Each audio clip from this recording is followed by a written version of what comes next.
नमाज होगी उसी शिद्दत से होगी जिस शिद्दत से होली हुई है। तो नमाज होगी पंडित जी संभल में। बिल्कुल।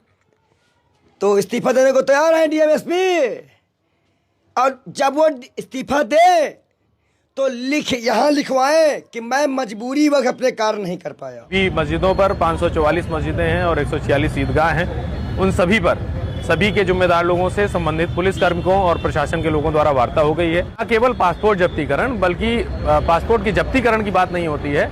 जो भी मुकदमा लिखा जाता है और जो उनका क्रिमिनल एंटीसीडेंट्स हैं वो सारे वेरीफाई किए जाते हैं और उस पर फिर केवल यही कार्रवाई नहीं है, जितनी भी कार्रवाई पॉसिबल है वो सारी की जाती है। पहले तो दोस्तों, ईद से पहले नमाज को लेकर हाईकोर्ट का आ चुका है एक बड़ा फैसला। हाईकोर्ट ने साफ और क्लियर कहा है कि नमाज जैसी होती है वैसी ही इस बार भी नमाज अदा की जाएंगी। जी हाँ दोस्तों, आप लोगों को हम आगे कुछ वीडियो क्लिप दिखाएंगे जो इस वक्त सोशल मीडिया पर काफ़ी वायरल हो रहे हैं, लेकिन उससे पहले पूरी खबर जान लीजिए, पूरी अपडेट जान लीजिए। दोस्तों, आप सभी को बताता हुआ चलूँ, अभी हाल ही में संभल के सीओ कुलदीप कुमार ने एक विवादित बयान दिया है जिसमें इसने कहा है कि अगर कोई भी मुसलमान सड़क पर नमाज पढ़ता हुआ दिखाई देगा तो उसको सीधा जेल के अंदर डाल दिया जाएगा। और इसी तरह से मेरठ पुलिस का भी एक बड़ा बयान निकलकर सामने ये आया है कि अगर कोई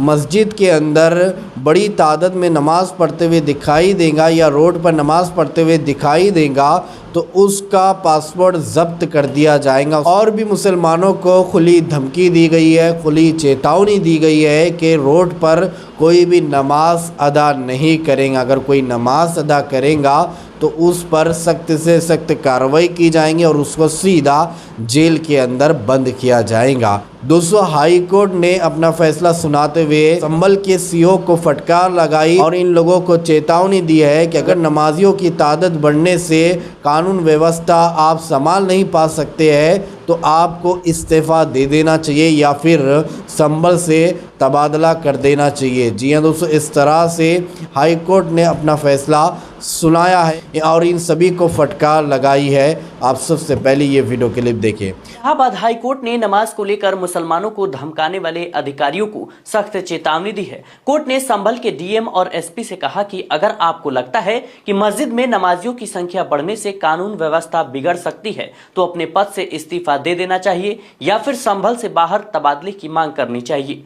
जस्टिस अतुल श्रीधरन और जस्टिस सिद्धार्थ नंदन की डिवीजन बेंच ने कहा कि राज्य का कर्तव्य है कि वह यह सुनिश्चित करे कि हर समुदाय निर्धारित जगह पर शांतिपूर्वक इबादत कर सके।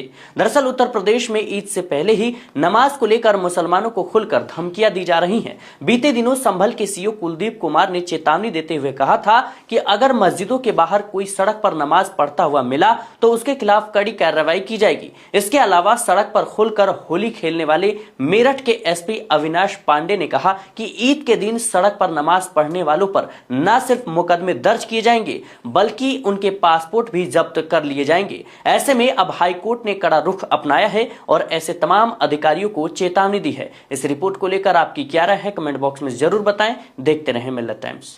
ईद आती है तो तुम दोगले हो जाते हो, तुरंत तुम्हारा बयान बदल जाता है। जितनी सुरक्षा तुम कावड़िया को देते हो, जितनी सुरक्षा तुम कावड़ के दौरान हिंदुओं को देते हो, उतनी ही सुरक्षा ये ईद के दौरान मुसलमानों को दो, क्योंकि मुसलमानों का भी देश है, नहीं है भाई? मुसलमान इस देश का नागरिक है, इस प्रदेश का नागरिक है। तो संभल के सीओ कुलदीप कुमार को धमकी देते हुए एक हिंदू पंडित ने क्या कहा है उनको लेकर आप इस हिंदू पंडित का भी ये वीडियो क्लिप देख लीजिए। नमाज होगी उसी शिद्दत से होगी जिस शिद्दत से होली हुई है। तो नमाज होगी पंडित जी संभल में। बिल्कुल। तो इस्तीफा देने को तैयार है डीएमएसपी, और जब वो इस्तीफा दे तो यहाँ लिखवाएं कि मैं मजबूरी वक्त अपने कार्य नहीं कर पाया, मुझे रोका गया।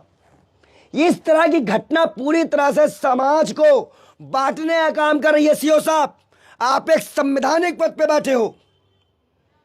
तो दोस्तों, आप लोगों ने इस हिंदू पंडित का वीडियो क्लिप देखा और सारी बातें आप लोगों ने सुना है। इसमें इस हिंदू पंडित ने कहा कि नमाज उतनी ही शिद्दत से अदा की जाएंगी जितने शिद्दत से होली का त्यौहार सड़क के ऊपर मनाया गया है। यानी आप लोगों ने देखा कि सड़क के ऊपर जो है हर त्यौहार मनाया जाता है, चाहे वो दिवाली हो, होली हो या फिर कावड़ यात्रा हो या शोभा यात्रा हो, हर त्यौहार सड़क पर ही मनाया जाता है। जब भी ईद की नमाज या जुम्मे की नमाज का मामला पेश आता है, मुसलमान मस्जिद के अंदर जगह नहीं रहती है, जिसकी वजह से वो 5 मिनट के लिए रोड के ऊपर नमाज के अदा कर लेता है, तो सभी के पेट में दर्द शुरू हो जाता है। यहाँ तक कि पुलिस प्रशासन के पेट में भी दर्द शुरू हो जाता है कि कोई भी मुसलमान सड़क पर नमाज अदा नहीं कर सकता है।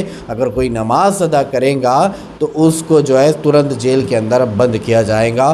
तो ये मुल्क किसी के बाप की जागीर नहीं है, तो ये मुल्क किसी के बाप की जागीर नहीं है। जितना हमारे हिंदू भाइयों का है ये देश, उतना ही मुसलमानों का है, उतना ही सिख का है, उतना ही हर मज़हब के मानने वालों का, हर धर्म के मानने वालों का है। दोस्तों, इस पूरी वीडियो को देखने के बाद अब आप क्या कहना चाहोगे, आपके इस बारे में क्या राय, तो कमेंट में अपनी राय लाजमी बताइए। और इसी तरह की वीडियो पाने के लिए अगर आप लोगों ने अभी तक हमारे इस चैनल को सब्सक्राइब नहीं किया है तो इस चैनल को सब्सक्राइब कीजिए, बेल आइकन को दबाइए ताकि आने वाली हर वीडियो की नोटिफिकेशन आपको इसी चैनल पर मिल सके। तो चलिए दोस्तों, अगली वीडियो में मिलते हैं। जब तक अपना ख्याल रखिए, शुक्रिया।